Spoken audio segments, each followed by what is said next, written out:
questions from our esteemed media. How did Everett practice this week, and how's his shoulder? He practiced okay. His shoulder, I think, is, I would say he's not in a position where it's going to affect the way he plays.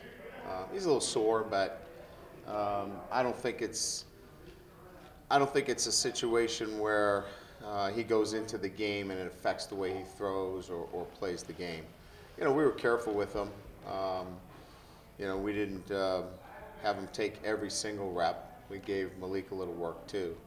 But he's not in a position where I feel like he's going to be limited in the game in terms of anything that we do. How did Malik practice, knowing that this is maybe the closest he's been to really get pulled into action? It's probably his best week. Yeah, it's probably his best week. I didn't have to wake him up after Chipotle today in our Thursday meeting. He usually falls asleep after his burrito. How did the safeties play out the competition this week? I guess 4 guys involved in that. Yeah, Tranquil and Collinsworth. Those will be your guys. Is Hardy in the mix at all to help there? He is. Yeah, he definitely is. Yeah, those will be the guys in Redfield. Those are your 4 guys. Brian, do you ever wonder what Collinsworth would have been like had he never had an injury? I mean, what kind of player he would have turned into? Well, he certainly would have been a much more visible player for us this year in our defense. We could have used his knowledge and leadership, no question. Especially when we lost, you know, Joe. He could have helped us a lot.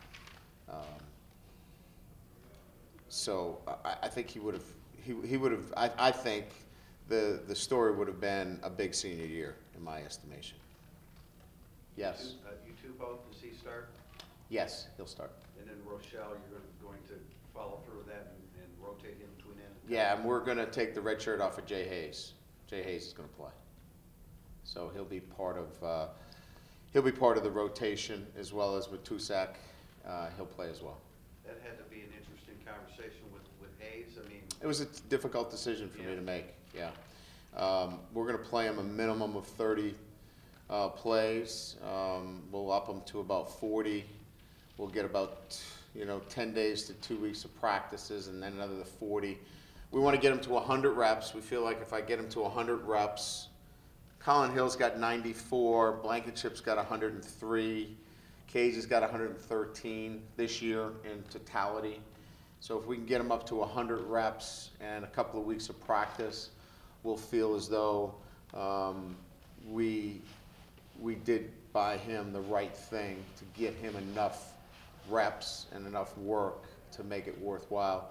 We brought him up on Tuesday and he made an impact. So we're a better football team by playing him. and he's playing. He'll play the 3. He'll play inside. Yeah. Yeah. Coach, what was the mentality of the group, the mood of the team this week, coming off obviously now 2 straight losses? Yeah, haven't been able to see much of a difference. They worked really hard. They're, obviously they want to win, but no let up in terms of work ethic and their want and desire to win. They know they have to play better. So there hasn't been any let up from their part in terms of the way they've prepared and the way they practiced. Now, we didn't get a chance to practice a whole lot outside. We got in about an hour today.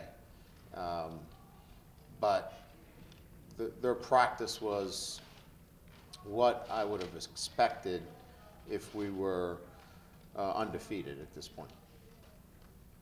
With Shoemate, you mentioned the other 4 safeties. Is there an injury concern with Shoemate? Or? No injury.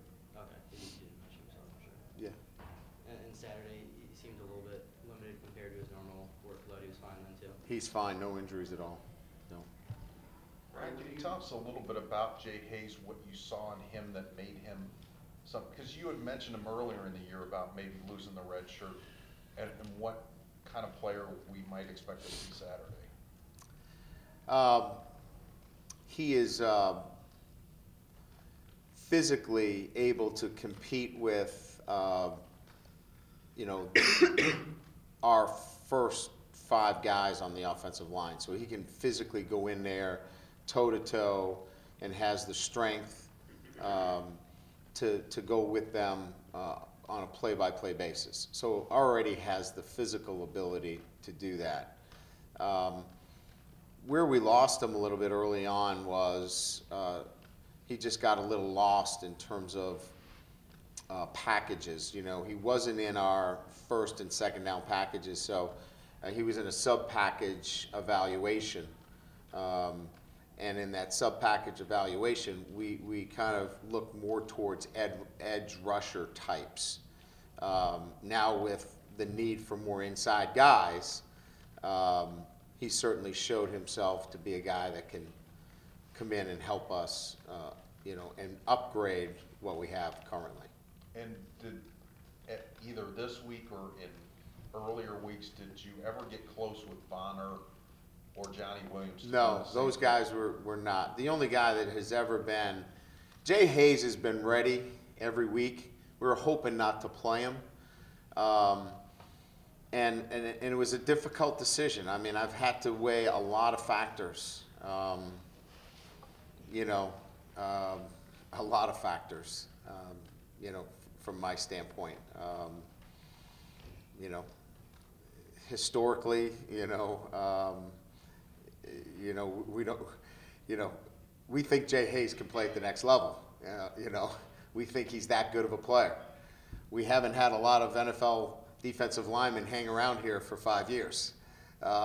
You know, so there's a lot of factors that went into this evaluation of, you know, do we play him? The key for me in playing him is to get into 100 reps. If we were going to play him 5 reps, 6 reps, 7 reps, I'm not playing him. He's going to play a lot.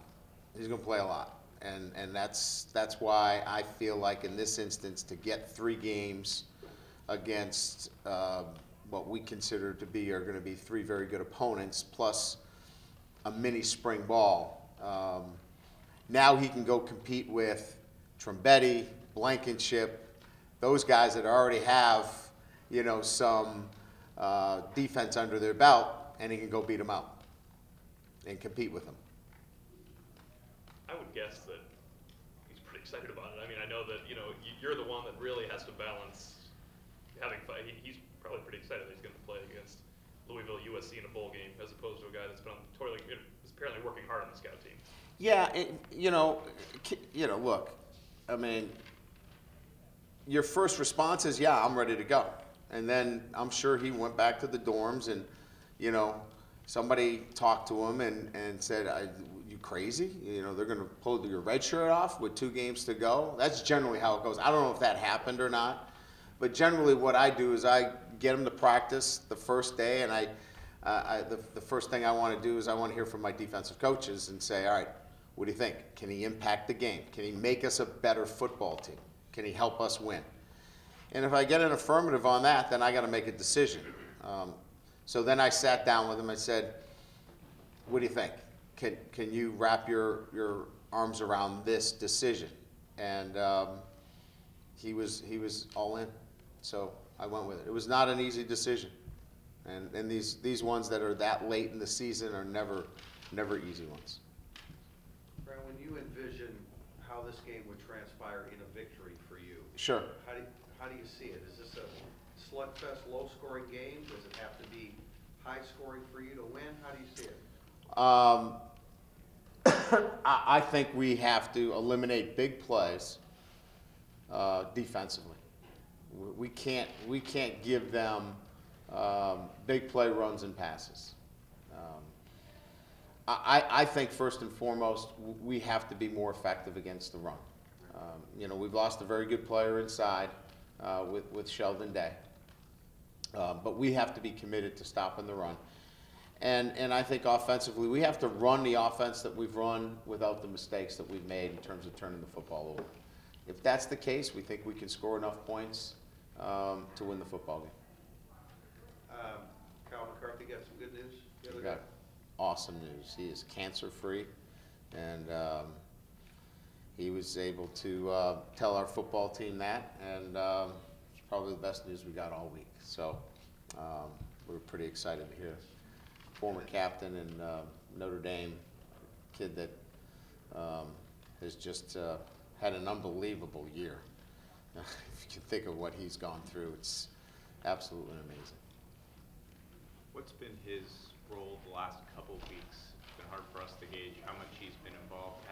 Did he have to scale back while he was going through the end? His last surgery, it's the only time that he was, during his chemo, he'd go to chemo and come to practice. Yeah, he was unbelievable. Niles Morgan actually had probably one of the most insightful comments when he said, geez, I really like your new haircut, Coach. We're like, okay, Niles, we now know why you're a freshman. But he'd come to practice every day after chemo. Did not miss a practice after a chemo. This last one was a major surgery and knocked him out for about 10 days.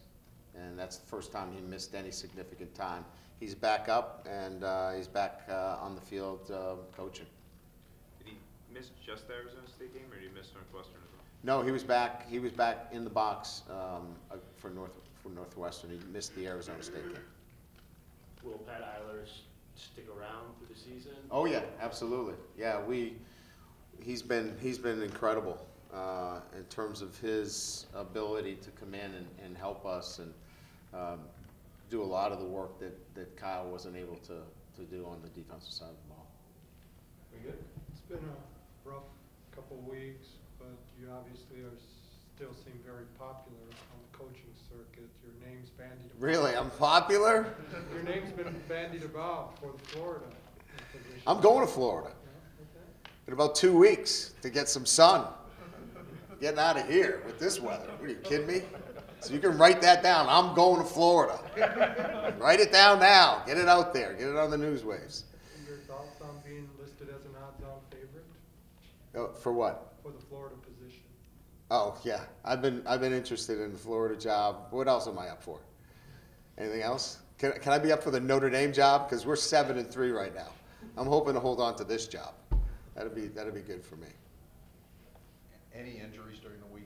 No, we didn't have anything. Cody Riggs looks better. He probably will be able to play a little bit more than he did last week. So that's good news for us. Trying to think of who else. Everett, he didn't even need any, generally an AC gets a cortisone shot. They didn't even feel like he needed a cortisone shot. So, we were just careful not to over-rep him in 7-on-7 and Skelly, but didn't seem to affect him this week. So those are really, I think, the only, other than, of course, Sheldon and Cage, obviously, which we've already talked about. Everybody else, good to go. Thanks, everybody. Thanks. Thank you.